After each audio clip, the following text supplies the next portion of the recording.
Chapter 8. An Entrance by Favor by Victor Hugo from the book Les Misérables.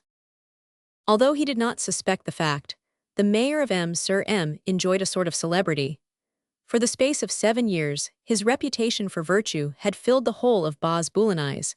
It had eventually passed the confines of a small district and had been spread abroad through 2 or 3 neighboring departments. Besides the service which he had rendered to the chief town by resuscitating the black jet industry, there was not one out of the 140 communes of the arrondissement of M which was not indebted to him for some benefit. He had even at need contrived to aid and multiply the industries of other arrondissements.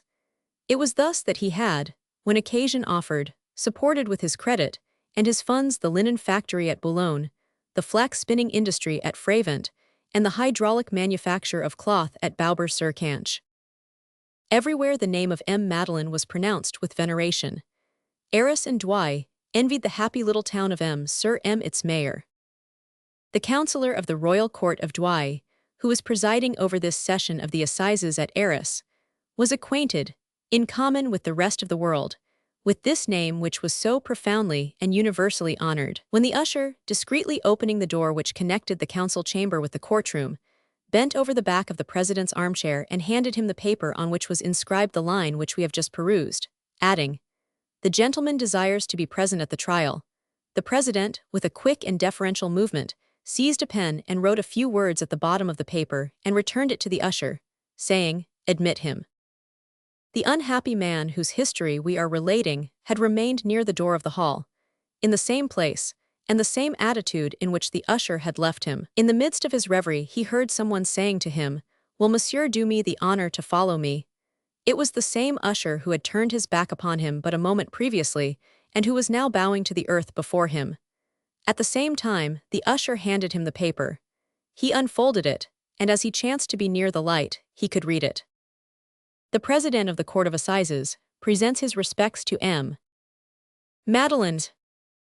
He crushed the paper in his hand, as though those words contained for him a strange and bitter aftertaste. He followed the usher. A few minutes later, he found himself alone in a sort of wainscoted cabinet of severe aspect, lighted by 2 wax candles, placed upon a table with a green cloth. The last words of the usher who had just quitted him still rang in his ears. "Monsieur, you are now in the council chamber. You have only to turn the copper handle of yonder door, and you will find yourself in the courtroom, behind the president's chair." These words were mingled in his thoughts with a vague memory of narrow corridors and dark staircases which he had recently traversed. The usher had left him alone. The supreme moment had arrived. He sought to collect his faculties but could not.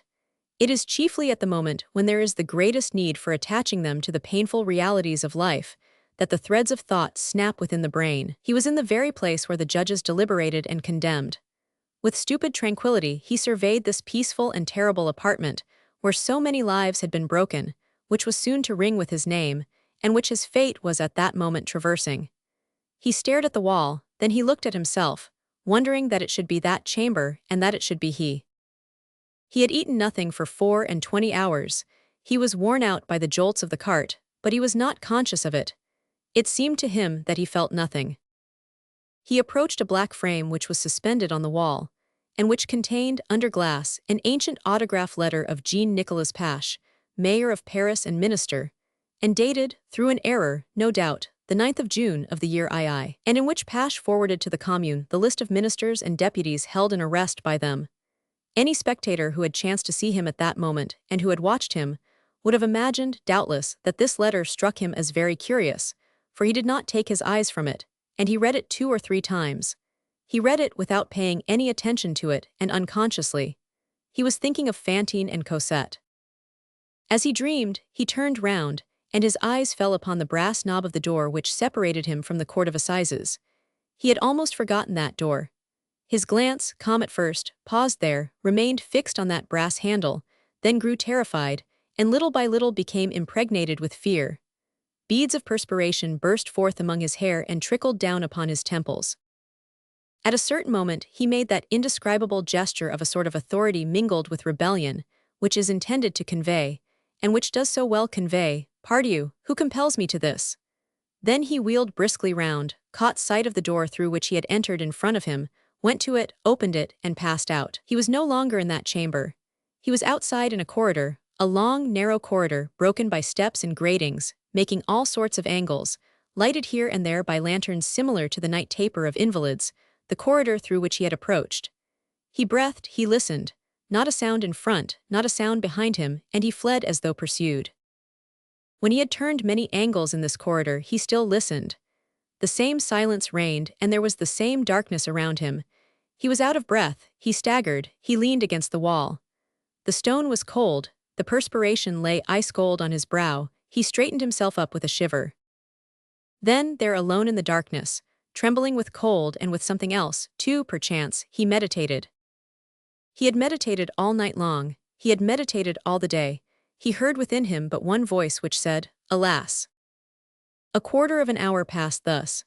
At length he bowed his head, sighed with agony, dropped his arms and retraced his steps. He walked slowly, and as though crushed. It seemed as though someone had overtaken him in his flight and was leading him back. He re-entered the council chamber. The first thing he caught sight of was the knob of the door. This knob, which was round and of polished brass, shone like a terrible star for him. He gazed at it as a lamb might gaze into the eye of a tiger. He could not take his eyes from it. From time to time, he advanced a step and approached the door. Had he listened, he would have heard the sound of the adjoining hall like a sort of confused murmur. But he did not listen, and he did not hear. Suddenly, without himself knowing how it happened, he found himself near the door. He grasped the knob convulsively, the door opened. He was in the courtroom.